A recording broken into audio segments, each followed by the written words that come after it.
Brickology! Hey everybody, welcome to another tutorial. Today I'm going to show you what I do to make a stop motion video. But before we start, please make sure you subscribe, hit that notification bell so you don't miss a thing. First, let's take a look at the video and then I'll break it down for you. What? A stat order? Oh my gosh, I didn't even see this all day! I can't stand the system! Why doesn't it notify me when there are new orders? How stupid! Hi, I'm from IT. Is there a problem? Yeah! Why isn't there a little notification ding or some flashy thing on the screen to tell me that there are new orders? Why should I have to go searching to see if there are any? We can put a man on the moon, but we can't make a little thingy that tells me there are new orders? Come on! I've got just the thing. All right, let's see. You have new orders. How'd that work out? Perfect. New orders. First thing I do is I come up with a script. Now, as you can see on the screen here, I just open this up in Pages in my Mac, and it's just the basic layout of what the video will do. I have some direction, like character direction, like nurse walks up to the computer and starts typing. The IT girl walks in. The next day, what happens? Nurse walks up to the computer and starts typing. Just little things to at least let me know where I am in the video, but I don't write everything out, like what the interior is, because everything is happening in the same room anyway. And I also write out exactly what they're going to say. The nurse, this is his line, you know, the IT girl, her line, and then a bunch of lines for the nurse. And this really helps me because I always have this script here to follow to see where I am. The way I used to do it, I didn't write out a script and my videos would be all over the place. This gives me some sort of structure and it really helps, and I highly recommend write out a script, even if it's something as simple as that. Give yourself some direction on knowing where to go with the video. Next thing I do is I record the audio, and you'll see here, this is pretty much everything. Here's the nurse, here's the IT person, IT girl, and I recorded, if you look up here, I recorded all of the nurse's parts, and then I started cutting them up, and then I arrange them the way I want them to sound. And the IT girl really only has a couple lines, so I just recorded it right there. And this is what it sounds like. What? A stat order? Oh my gosh, I didn't even see this all day! So I just follow the script and I record the audio, and then after that I export song to disk so I can, direct where it wants to go. I don't really want it to go to iTunes, so I just export it to disk into a folder, and then I have that audio track. So here's the audio track right there, I think. What? A stat order? Oh my gosh, I didn't even see this all. So there it is, and that's how I do the audio. If you'd like to see more about how I run audio into the computer, I have a couple tutorials right now on audio for stop motion videos. Next thing I do is I need to import the audio into Dragonframe, which is the software I use to shoot pictures and put them all in order. So down here's Dragonframe. I already started this one, order 20, and here I will import the audio, and there it is. So when I play it, what? A stat order? Oh. So there's the audio, and now when I look at what I see, what the camera is showing, I can see down here, if you bring your eyes down here, you can see the waveform of what's going on with the audio. So if I scrub through. What? A stat order?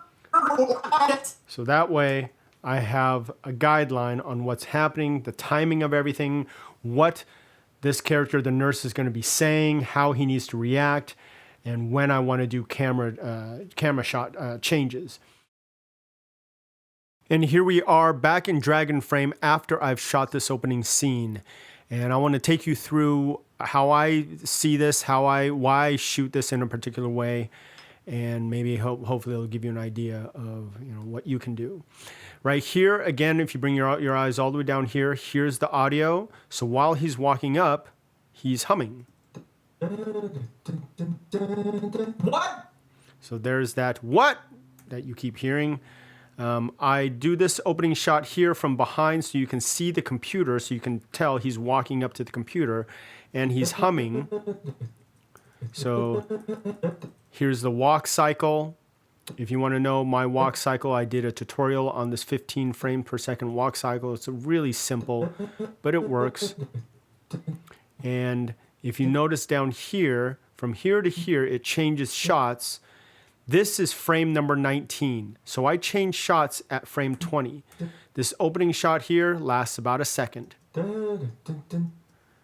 because I do 15 frames per second.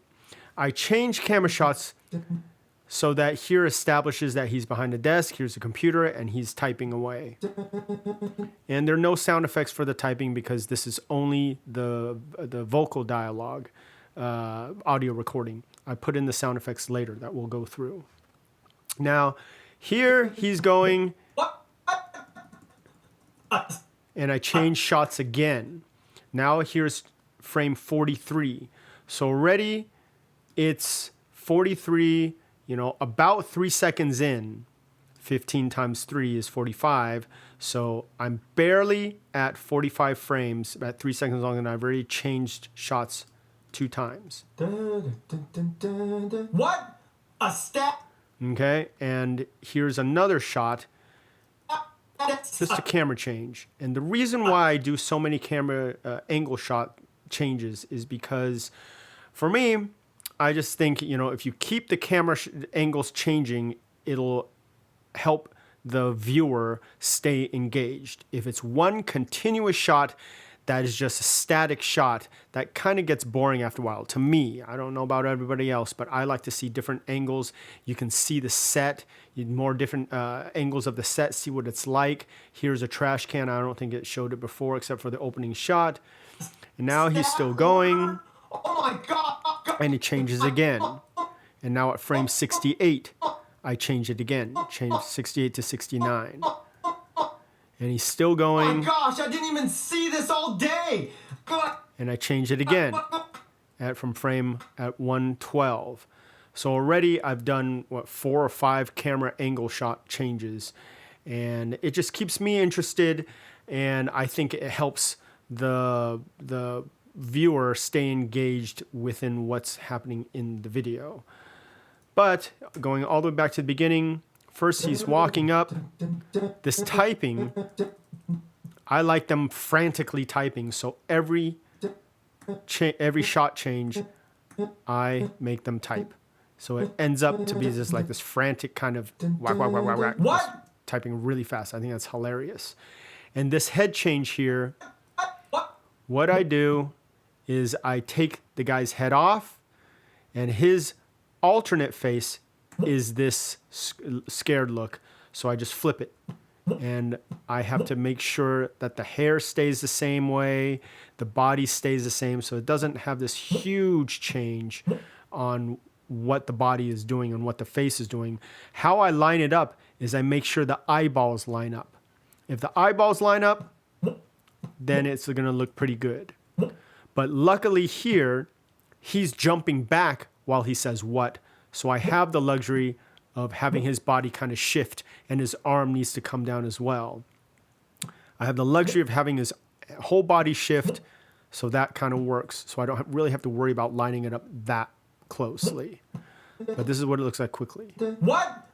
So I like how he jumps back when he says what. So again, if this audio weren't here, I could make him jump back, sure, but I wouldn't know how long to make him jump back, when he would jump back. This audio really helps me time everything the way I want it to time. What? A stat order? And his arm movements, I just imagine what I would do. I would throw up my hands. A stat order, I would throw up my hands. Oh my gosh, I didn't even see this And here he's going to bang his head on the desk all day. and fall over. And I'll put the sound effects for the banging of the head later. Here he kicks his legs. I can't stand the system. What? And he looks up. Now this one shot here, every frame, I go a little closer with the camera, go a little closer, go a little closer, go a little closer, until I get to where I want it to be. but it's a really quick camera movement, and I think it's very effective just bringing it into his face. Why doesn't it notify Right there. So already here's another angle shot, and I'm going to come up on another one, me when there are new orders?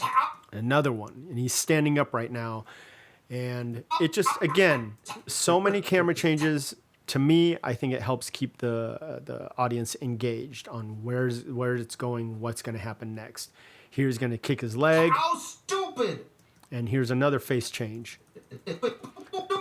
So without the audio, I wouldn't really know when to change his face, but here we go. Right before he says the word stupid, here's the S, and you can probably hear it already, but there's the face change. Whoa. Stupid! And then the IT girl comes in. I put in the door opening sound effect later. So she walks in, takes a couple steps, and I have to time him so he looks over at her as she says hello. So he hears the door, then he reacts. If he started reacting right when the door started opening, that wouldn't be realistic. It would have the door open, you hear it, then he turns his head. That's how we naturally do things. Hi, So then she's going to talk. I'm from my... Now, if you notice down here, these yellow lines mean that I held the frame for this many seconds or this many frames. So back here, she's moving. But when she says hello, you know, she doesn't really have to move while saying that. She just needs to wave her hand. Hi, I'm from my... Put that down. And then I do another camera change. So I establish her. Now here she is. I love this minifigure. This is from the last minifigure series that you can pick up in those little bags. This shirt's awesome. Is there a problem? Yeah! What? And here's another face change. Now he's getting more angry, more frustrated. Isn't there a little notification ding or some flashy thing on the screen to tell me that there are new orders? What? Another camera change, another camera change. And now I like this coming from the back here. So you don't always see it from this angle. Coming from the back here, all I did was I took this wall here, oops, this wall right here, removed it, and I slapped it here. You can see the window right there. Let me find another shot where you can see the window. Here's the window. And I just put it here. Here's the window. And I think it's effective. You know, I don't know how many people would pick up on the fact that it's the same exact wall. But that's why I make all my walls separately. This wall is not attached to this wall, so I can just take them all apart and put them where I need them to go. And I think changing the back angle here also helps. You can see more of what's going, more of the spatial area of this nurse charge station. Why should I have to go searching to see if there are any? We can And back to the establishing shot right here. put a man on the moon. And he's freaking out. We can't make a little thingy. So all these little times that he puts his hand on the desk, I need to decide, is this going to be a slam on the desk or is he just putting his hand down there? That tells me there are new orders. Come on. This one is a slam, so I need to put a sound effect here. Come on. I need to put a little bam, Come on. bam. You know, and there's another face change. On. So that's me running through this. So that, if you see down here, that's the beginning, the first part of the audio that I recorded. That's pretty much the beginning part of it. And the way I think, I know I'm going over it really quickly, but it'll give you an idea of how I think when I'm shooting these videos. Here is the scene after the next day. If you remember in the script, it says next day, and then the nurse starts walking him through the computer again. So I'll put that text in of next day later. Here he is at the beginning of the shot, walking up to the computer. And if you notice, I pull back on the camera a lot. Here's just some extra pieces. Here's the top of the set. And this is the desk. This isn't even on the set. The reason why I do that is so I can crop it to where I want it later. If I want a wider shot, if I want a closer shot. So it's not always looking at the same scene with the same distance from the camera to the desk. And he's going to walk up. And then there's the boxing glove. Let me play the boxing glove coming out again. Bam. And let's take a look at that step by step. Here the boxing glove starts coming up. I just tape it to the back of, or stick it to the back of this computer screen where you can't see. And it's coming out, and there's the face change again. Boxing glove is going to start extending and extending and he's going to fly across the screen. And if you notice, the camera moves also with the body just to give a little bit of dramatic effect. Bam. Now, down here, these blue hash picture shots are shots that I took, but I took out because I think it slowed down the whole process of him getting hit. So if I unhide them, you'll see it just makes a little bit of a difference. It just comes out slower. So now I will undo the hiding of the frames and we'll see it again. So here they are again. It's just a faster motion. Seems like there's more power to the punch. Bam. And I like that. And he falls down on the ground. And here we are in Final Cut Pro. I use Final Cut Pro because it's on my Mac. It does everything I need and it has great sound effects, and I haven't seen the need for anything more yet. So if I play this, What? okay, you can hear him walking up. You can hear the computer keyboard. And what I do is I scrub here and see right when he starts typing right there. And that's where you'll see the computer start. Now with the walking, I again look at exactly where his foot, right here, his foot, if you can see on the screen, his foot goes down, so that's where the first footstep is. And the body hits here when he hits his face onto the desk and he falls over. And you'll see the names of these. These are all sound effects that are right in Final Cut Pro. I haven't had to record any of these myself. And he's kicking his legs. And here he's going to hit the desk. Okay, so these are other body hits that I just look up here in Final Cut Pro. I look up body, and I just pick which one I like. And these are all included in Final Cut Pro. Now here's the next day. This is just a text graphic here that I pulled and used that right there. And here he's walking up again.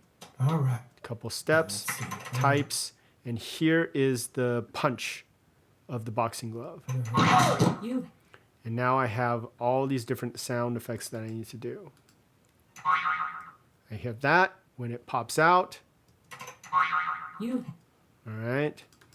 And then I have this sound effect that I grabbed from this uppercut right here. I grabbed from soundbible.com. Great resource, soundbible.com. And here's the uppercut when he gets hit right in the face. All right, that's what that sounds like. And then the body hits down here. He gets hit, but he also hits the wall. If you watch, he hits the wall as well, so I need a sound effect for that. Not only do I need a sound effect for him hitting the wall, but then he falls on the ground, so I need a sound effect for that. So the uppercut, the boing, and the uppercut when it hits his face. This one for when he hits the wall. And these two, I put them together just to give it a extra punch when he hits the ground. So listen to the timing here. I'll take this off. 1, 2, 3. You hear that? And it just makes it very effective. That's pretty cool. Then the door opens here. How'd that work out? And, you know, I put the door open. You've heard the door open again. Now this right here is you have new orders. the computer going, you have new orders. You have new orders. And what this sound You effect have is, new orders. I recorded my voice saying it just at the normal pitch here, and I raised the pitch so it sounds like a girl. You have new orders. Well, it sounds like a computer girl. So that's how I do the sound effects. The hardest one to do was obviously this punch, hit, fall. But I do everything from Final Cut Pro, and it just works great. All right, I hope that helped. Sometimes watching someone else's process can help you develop your own. All right. Thank you for watching. Make sure you subscribe, hit the notification bell. I'll see you in the next video. Yay!